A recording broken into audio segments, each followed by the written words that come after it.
Canelo Fight Night, as he is now the unified super middleweight champion of the world. He beat the brakes off of Callum Smith yesterday. I mean, it was not close. A really, really entertaining performance from Canelo. Went for broke pretty much the entire fight as far as just beating him up against the ropes. Big shots, power shots. The size was not very noticeable as far as any difference, anything that Callum Smith, he just didn't have anything for Canelo. Any advantage that anybody wanted to make out of the size being a thing just wasn't that. He couldn't get off any real shots up until a couple of exchanges late. But, the problem was that he wasn't getting the better of them. And, almost was so long to the fact that Canelo could see everything coming. Speed advantage, defense advantage, power advantage. He was better everywhere. Maybe that's just what it comes down to for Canelo. It was a masterful performance from him. And, I think some of the things that really stood out for Canelo that were really great. One, the endurance of the power shots that he was throwing. I mean, Caleb Smith was flickering his jab a lot, was dishing out a lot, but just had no accuracy with it. So Canelo showed tremendous defense on that regard. But just from, round two, I would say. Because I would say he felt out round one. I still thought that he pitched a shutout in this fight, but I would say it's the most feel out that you had. But from round two on, it was right up in his kitchen, up against the ropes. That uppercut was absolutely vicious. The body attack that he was throwing up, he was, taking an elevator upstairs to try and hit him with big right hands.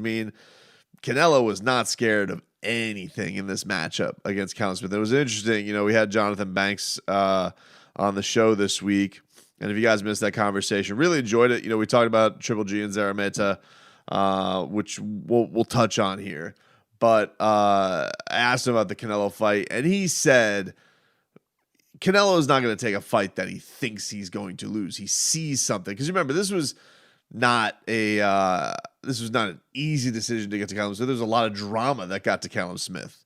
There was a contract break. There was talks of a Caleb Plant fight. There was talks of Billy Joe Saunders. There was talks way back when that Canelo was maybe going to go to Japan to fight. So it took a while to land on Callum Smith. So when he mentioned that, all this talk about, Callum Smith being big and dangerous and, all that type of stuff and, the true 168, all that stuff. Look, this isn't to take anything away from him, but I think that, Jonathan Banks was pretty spot on in that assessment, and that Canelo did not have any sense of fear at all in this matchup. And it was very entertaining to watch him go for the knockout. Because you probably knew from about round 4 or 5 on that this was going to be a bad night for Callum Smith, just like it was for his brother. You give him credit. He was able to stand up. There were a couple of times there, I think it was like the 9th round, where the ropes kind of held him up. He almost went flying. A body shot looked like in the corner it was going to wither him. He stood up. So he took a beating. He took a beating for sure. There was some talk in this fight. My favorite, Brian Kenny, was on the card tonight on the call. And Brian was like talking about, do you stop the fight? I didn't think it was to that level. I didn't think it was, Callum Smith could see. It wasn't like he was impaired. He took a bit of an ass kicking, but I didn't think it was stop the fight worthy. I didn't think there was because I tell you what, one of the things that was impressive about Callum Smith, and I will give him some credit here, is that almost as the ass kicking got worse, he was actually starting to throw more. Once Canelo really was pouring it on him, he was actually a little less tentative, and he was throwing some bigger shots, and actually probably hit Canelo with some of his best stuff in like the 11th round. It's just too little too late for that point, and he wasn't hitting him with enough. Canelo's defense was fine enough, but he was getting pretty reckless at that point. Canelo was standing up in the corner between rounds. Just didn't feel like he was in danger at all at any point. So he's now a 4-division champion for Canelo Alvarez, a great accomplishment for him, and in many people's minds is the number 1 pound-for-pound boxer on the planet. For him, this is the thing that I think you just got to respect with Canelo is that he does go and he does find some cool accomplishments to go do. He has some fun matchups that he's always been willing to put forth. I think this performance, one of the things that I liked about it from Canelo's standpoint, there have been fights. Canelo has definitely gotten the rub on some certain fights with some judges. He's gotten off to blazing starts in some fights, and guys have been able to work their way back in. And I would say this is about the best of shape that he was probably in, just from an output standpoint, because he was throwing about as hard as he was in round 2 as he was in round 12. Round 12 was the only thing I would say is that, Callum was starting then to clinch up to try and avoid some punishment. But the output from Canelo was absolutely ferocious. So that was probably one of the best wire-to-wire performances of his career. Because there have been, the Triple G fights, the Lara fights, where you've been like, what was the decision there? He's let guys in, but that's what makes him fun. I mean, I would say, it's going to be interesting to see when it's all said and done, because Canelo's been in our fanhood scope now for so long. Guys who have watched him since he's like 21 years old and fighting on premium cable. He's just been one of the biggest stars of the sport for so damn long. And he's 30 years old, and you really think like, all right, like how much more could he go do as far as boxing if he wanted to? He's got more money than God. He doesn't really need to do it. So there's so much more legacy building that he could go do, and there is a lot of time for him. So for him in this new home of 168, there's some fun fights there, man. I love the Caleb Plant fight. I love Caleb Plant. I think he's a fun fighter, an offensive fighter, a guy who I think can mix it up a little bit as far as the fights. So I think he'll I think the whole thing with the height, that was very much overplayed in this, and I think if anything, for Callum, I think it probably was a bit of a disadvantage in some regards, because it was such a discrepancy in height. He has to squat down, and it's just he just looked very uncomfortable in trying to find the target. And Canelo was a very hard target to find, quite frankly.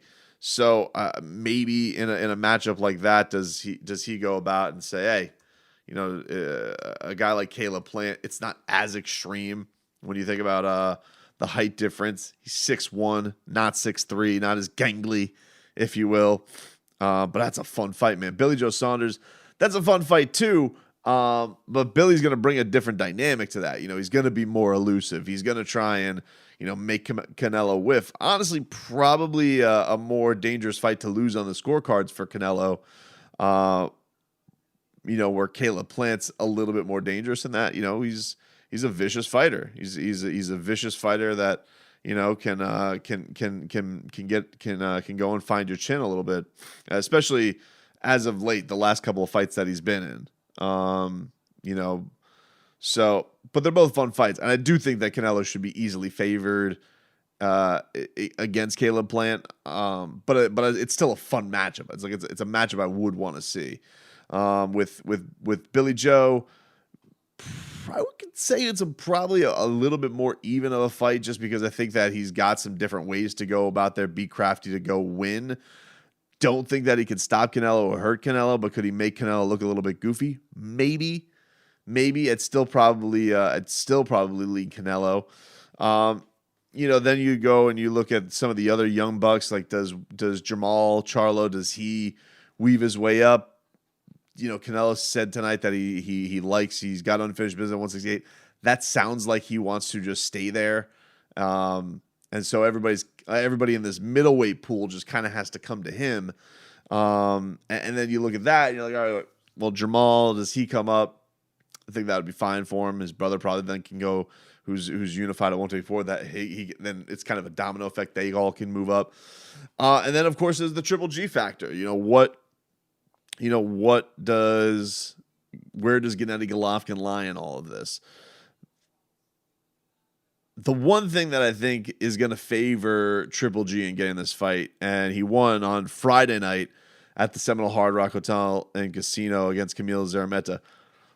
that was a bludgeoning. I don't know how many people caught Friday Night Boxing with Triple G and Zarameta. That was he looked great. I mean, he was like Triple G of old. Like Zarameta was walking into a buzzsaw. I mean, he physically looked better than he has in a long time. So there's definitely that factor. And look, let's be honest about it. I mean, Triple G has been in both of these fights. He got royally screwed by many people's minds in the first one. The second one, Canelo, I definitely think has an argument for winning that fight, but Triple G came on late. And you think about what kind of shape that he's in right now. The Zone has been wanting that fight forever. They have been dying to get that. There's still obviously a decent relationship there because he broke off the monster deal, but now he's on kind of this he's now basically a roving free agent, which is a good place for him to probably be. And I would say money-wise, that's probably the one that does the biggest subscription or buy rate, whatever you want to refer to it as. So that's definitely going to be a big factor in this. Canelo kind of had the big legacy fight tonight. So does he go and bet on what's the biggest money fight? That's obviously Triple G. And I do think that for Canelo, there's a personal beef there. They're not fans of one another. There's the backstory, the failed drug test, all of that stuff that went into the second fight can then bleed into the third fight. And it could be super exciting. And I think that, you have this Triple G, if he's starting to look like a monster again, I think it'd be silly to say that he doesn't have a chance, even with, his age being what it is, because, in the old terms, if we can get super cliche here, styles make fights. And Triple G has a means to be very successful against Canelo Alvarez. With Canelo, look, this is still a guy who's 30 years old and is crazily enough seemingly reaching still somewhat of a prime. He's not a super light fighter that, once they get to the other side of 30, it usually is over. He's still right in it. And so you think about all that stuff. It is fascinating. I don't think that, you just dismiss the third fight as like, we really want to see this again. Yeah. I mean, I think we would. I wouldn't be surprised though if it's if Canelo does wander off. I think Al Heyman would love to do some business with him, and let him kind of venture into those territories, see where he's at, put it on a big Showtime pay-per-view, and then if he could do a Caleb Plant and then maybe have Jamal move up and get him later on, if they could do some series like that, that's possible. Or maybe he sticks in this DAZN universe and does Billy Joe Saunders and then Gennady left at the end of the year. There's a lot of fun stuff. The one thing about it that you have to respect about Canelo Alvarez, with his greatness, he's great and he's entertaining, and he is a real showman in the ring. I think that there's a Pacquiao-like quality to the way he is. He goes about this type of stuff, where he's kind of hunting belts and hunting accomplishments and hunting legacy, and then is just a really fun offensive fighter. Now, I don't mean to disrespect his defense. I mean, which is just leaps and bounds. Just seems like it gets better every single fight. But people like to go see guys go for the knockout, go for broke, humiliate guys, and he certainly does that. And it was good for him tonight. There's no. Even with the Kovalev fight, it was a little bit of a lull fest, not the best version of Sergey Kovalev that we saw. And, he had a, hellacious, sensational knockout. But it was really it was almost like a freak show, if anything. This one had some of those qualities because of the size differential, but Callum Smith is legitimately a decent fighter. So good for him, man. It was a really good accomplishment for Canelo Alvarez tonight. I think it's probably going to end up, if I had to guess, I think he's going to probably try and go get the IBF title. I would guess against Caleb Plant. I think that I'd be surprised if the Triple G thing comes next. I feel like that's more like of an end of the year thing. Like I would be like Cinco de Mayo, Caleb Plant, Triple G, in September. If I had to best guess it. But we'll see. We'll see. Errol Spence was also in the crowd tonight, and he was talking about fighting Canelo Alvarez. First of all, I don't think that's a smart move by Errol. And it's not that I don't believe in Errol Spence's boxing ability, but it is a big, leap to go get. And the other thing is, with Errol and these numbers that he's doing in pay-per-view, they're, fine. They're fine. They're not embarrassing, I would say, for a boxer in a pay-per-view market these days, but they're not star quality pay-per-views. And, he got interviewed today by Chris Mannix, and he was talking about, I'm the man, and, they're going to have to take that 60-40, even 70-30 split, referring to Terrence Crawford. And I do think that there is a level of disappointment from fans. Like, you're going to make this leap to Canelo Alvarez, and you haven't even finished your business at 147. And I think that's going to disappoint a lot of people, is that he's going to be, and it's interesting, they're both kind of going in the opposite direction. Errol's talking about it. He's going to suck down and go, he's sucking down to be to 147. He wants to go up to 160 to fight Canelo. Terrence is talking about sucking down and going to 135. So they're going, completely in opposite directions, which is disappointing. And then, you have a guy like Canelo who is kind of taking on all comers his entire career. He really has, and he did jump in the water. Like, he did get that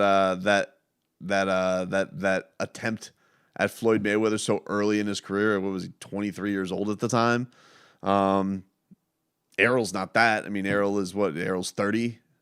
So, I can understand, like, they're the same age, and, he wants to get that big payday and whatnot, but I just think that he's overestimating that he'd be the guy there. And I do think that if he goes and beats Terrence Crawford, you beat Terrence Crawford, then you become the guy who people be like, all right, then go fight Canelo. But if you're just going to leave this void, people are going to be bummed.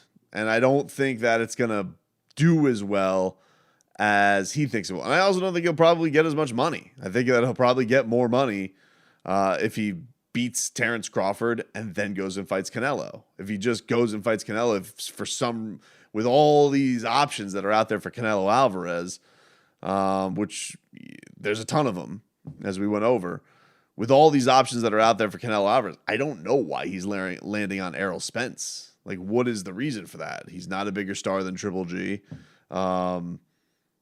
He's not the champ at 168, so he doesn't have any hardware for Canelo Alvarez. It's for me, I look at an Errol Spence fight, and it's everything to lose for Canelo Alvarez, nothing to gain. For Errol, obviously, he beats Canelo Alvarez. That's huge. It's huge. I understand why Errol wants the fight, but I do think that, for Canelo, I would be looking at it and be like, hey, man, can you go, like, be the undisputed champion at welterweight, and then let's do a fight, at 160 for the middleweight championship of the world, whatever that crossroads is. But I don't think Errol has anything for him.